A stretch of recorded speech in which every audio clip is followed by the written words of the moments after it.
Hello, hello, bienvenue à toi dans cet épisode. J'espère que tu vas bien. Ça fait un moment, n'est-ce pas?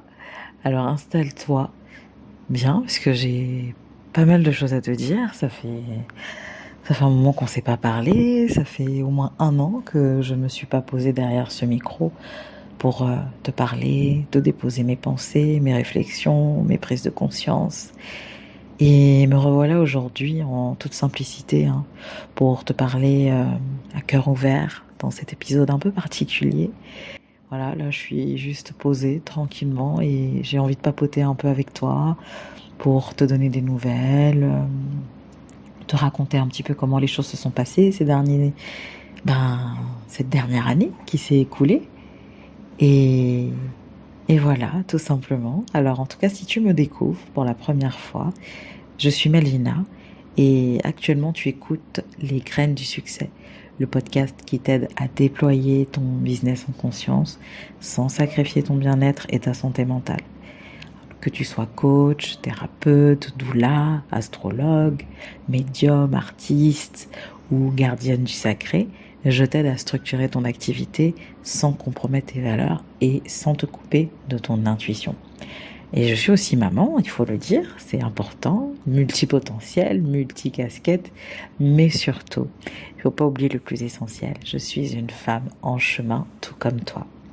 Alors j'espère vraiment que tu vas bien et je suis trop contente parce que j'aime parler, moi j'adore parler, alors du coup c'est un peu mon espace où j'en profite pour me lâcher aussi un petit peu. Et en fait j'avais juste envie de te parler aujourd'hui de Lotus Eben. Parce que tu m'as peut-être connue en tant que centre Mayangi, et beaucoup d'ailleurs se sont posé des questions, ils se sont demandé mais qu'est-ce qui s'est passé, pourquoi ce changement de nom, etc. Mais t'inquiète pas, je vais revenir là-dessus, sur cette transition-là, un peu plus en détail, au fur et à mesure dans cet épisode. Et puis si tu restes jusqu'à la fin, tu découvriras le petit cadeau que j'ai concocté spécialement pour toi, pour fêter mon retour, mon retour dans tes oreilles. En tout cas, tu sais, parfois, la vie nous invite vraiment à ralentir, à nous retirer, à écouter autrement. Et tu vois, ce silence n'est pas forcément synonyme d'absence, il est plutôt synonyme de transition, comme si tu devais laisser mourir une ancienne version de toi pour en accueillir une nouvelle. Et en fait, c'est exactement ce qui m'est arrivé. Il y a un an, j'étais enceinte. Et les mamans ici, vous savez à quel point une grossesse, un accouchement chamboule pas mal de choses dans nos vies. Et c'est clairement des périodes en fait qui nous invitent à nous repenser différemment. Et j'aime à dire que chaque bébé s'incarne vraiment sur Terre avec un lot qu'il apporte à ses parents. Et cela nous pousse vraiment à revoir même certains de nos projets. Et ce n'était pas prévu en fait tout ça, parce que j'avais encore plein de projets et j'ai dû me retirer parce que en fait j'en avais vraiment besoin. Ce n'était pas prévu. J'avais des milliers d'idées, des transformations en cours, des transmissions en cours, etc. Mais mon corps il a dit stop. Il me demandait de faire une pause pour revenir vraiment à l'essentiel. Parce que j'ai eu l'impression à un moment donné, avant tout ça, de m'être un petit peu éloignée de moi, en fait. D'avoir été un peu décentrée, en fait.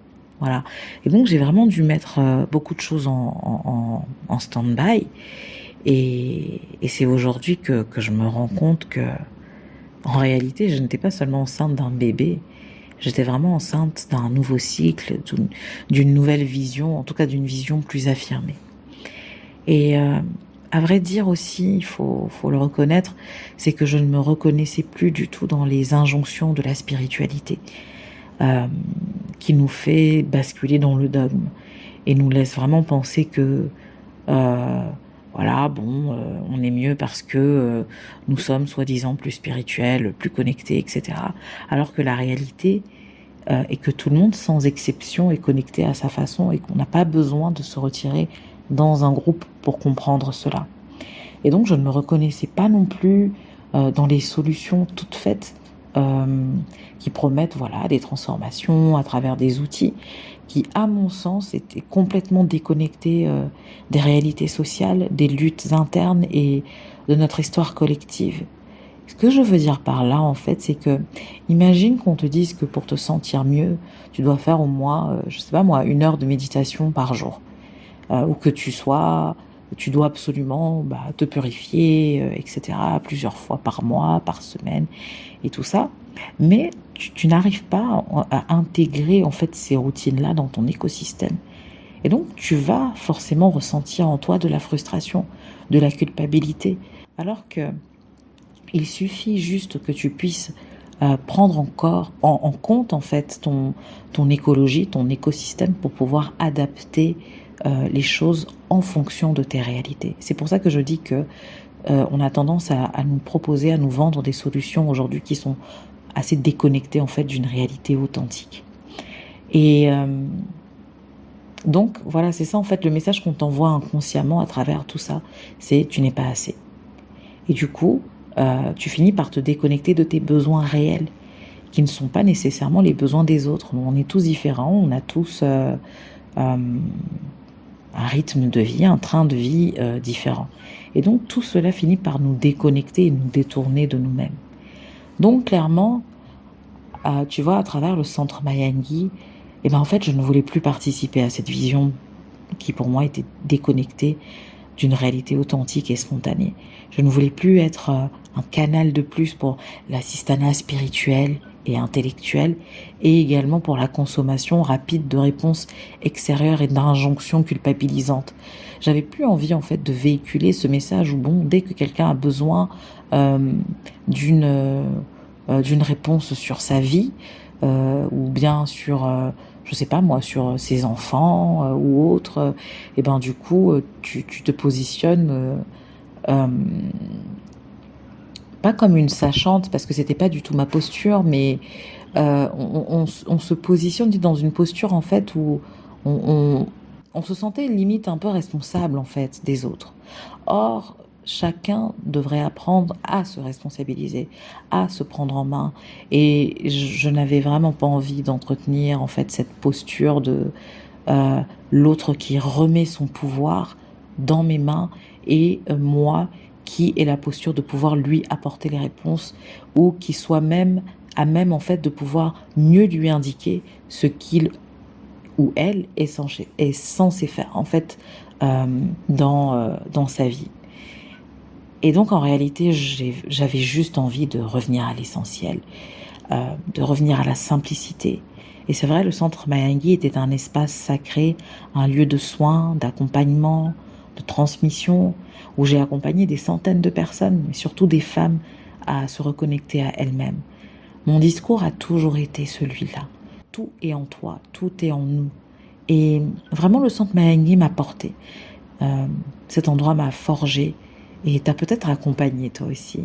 Mais j'ai senti qu'il était temps de laisser partir, car l'espace dans lequel j'évoluais était devenu trop restreint pour contenir ce que j'ai à t'offrir aujourd'hui, qui fait vraiment beaucoup plus sens pour moi. Et je pense que ça s'est senti même sur la fin du centre Mayangi. Il y avait cette transition qui avait déjà commencé à être amorcée petit à petit. Et il était juste en fait temps pour moi de laisser la place à autre chose. Et donc après 9 mois de gestation, en février 2025, j'ai donné naissance à mon 3e fils à la maison, dans l'intimité, la puissance et la douceur. C'était juste une expérience incroyable. Pour celles qui me connaissent et qui ont suivi un petit peu mon parcours, voilà, vous savez que j'ai eu une aventure à travers la maternité assez particulière, parce que mon premier enfant est né par césarienne, et je m'étais toujours dit que je sortirais victorieuse en fait de tout ça, et j'ai jamais lâché l'affaire, j'ai jamais abandonné, parce que mon 2e du coup est né par voie basse, mais c'était un accouchement on va dire plus classique, à l'hôpital, voilà, sous péridurale, etc. Et enfin là pour ce 3e là, je n'ai jamais abandonné en fait ma vision, parce que depuis mon premier accouchement, j'ai toujours voulu en fait un accouchement en conscience, depuis le premier. la césarienne m'est tombée dessus, même si le travail s'était enclenché naturellement, etc. Mais voilà, ça s'est terminé comme ça, mais tout va bien. Voilà, en fait, ça a vraiment été un processus pour moi, la maternité, l'enfantement de mes 3 garçons. Et là, franchement, cet enfantement physiologique m'a complètement reconnectée à ma souveraineté, à la puissance de chaque femme. Je me suis sentie portée à travers cette expérience et connectée vraiment à chaque femme. Cette naissance a tout changé en moi, à vrai dire. Pourtant, voilà, comme je le dis, hein, c'était mon 3e. Et cette fois-ci, d'une certaine façon, encore une fois, je suis née autrement. Et tu l'auras deviné, c'est dans ce silence fertile de ces 9 mois de gestation que Lotus Eben est né.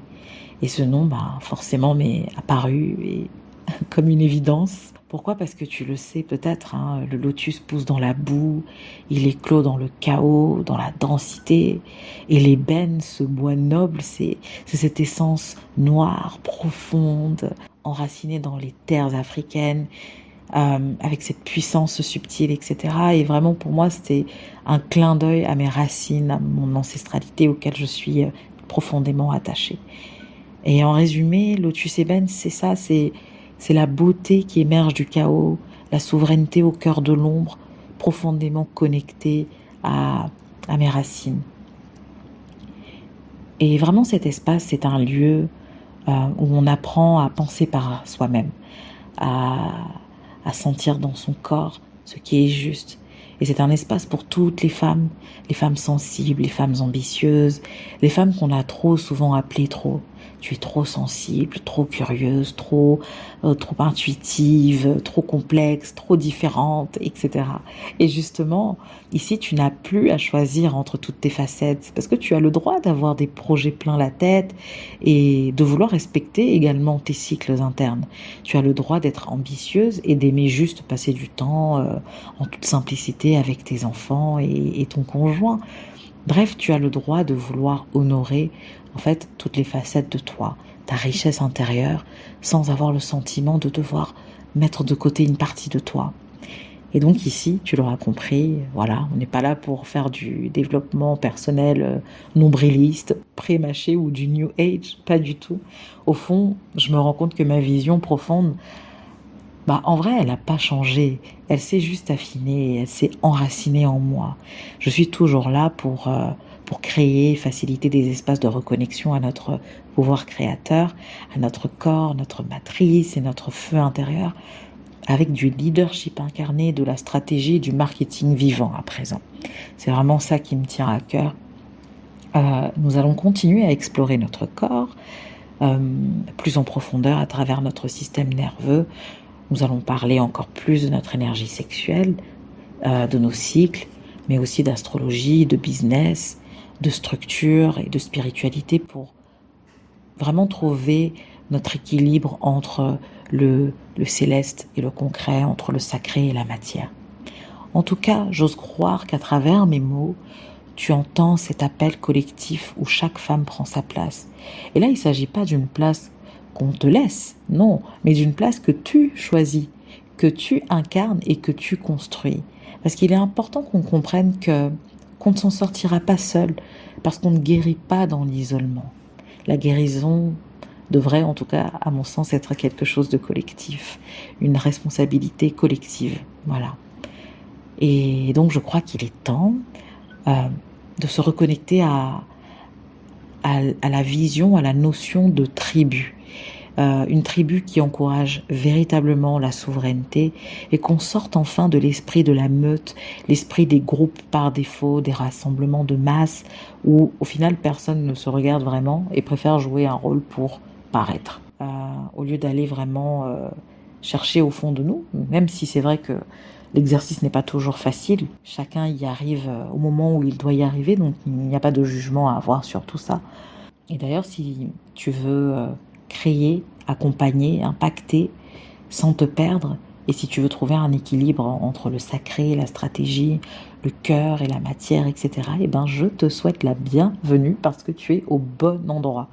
Et pour t'accompagner dès maintenant, j'ai préparé un petit cadeau pour toi, parce que ici on adore les cadeaux, j'aime te gâter. Tu découvriras donc les 7 secrets pour incarner ton leadership et servir ta communauté en conscience. C'est un guide qui est donc sous forme de workbook qui va te permettre d'explorer à travers des questions 7 éléments puissants pour t'aider à poser les bases de ton chemin. Quelle direction tu as envie de prendre dès aujourd'hui. Et donc tu peux télécharger gratuitement ce guide. Le lien se trouve donc dans la description de cet épisode et dans ma bio Instagram. C'est aussi ma manière à moi de te dire merci. Merci d'avoir été là, même dans le silence. Et n'oublie pas de t'abonner pour être informé des espaces de transmission, des expériences en ligne et en présentiel et des accompagnements donc de Lotus Ébène qui auront lieu au fur et à mesure. En tout cas, tu l'auras compris, je ne suis pas là, pour te donner des réponses toutes faites. Ça, c'est pas du tout ma came. À vrai dire, je suis plutôt là pour poser des vraies questions, pour qu'on co-crée et pour t'aider en fait à cultiver ta propre lucidité, pour que tu puisses agir depuis ta vérité. Et pour manifester tout cela, on va se retrouver ici chaque lundi en toute simplicité pour semer en toi les graines du succès à travers ce podcast. Merci d'avoir été là jusqu'au bout de cet épisode. Et si ce contenu t'a plu, t'a apporté de la valeur, n'hésite pas à noter le podcast avec 5 étoiles pour pouvoir le booster et à partager cet épisode. En tout cas pour ma part, moi je te dis à très très bientôt dans le prochain épisode. Bye bye!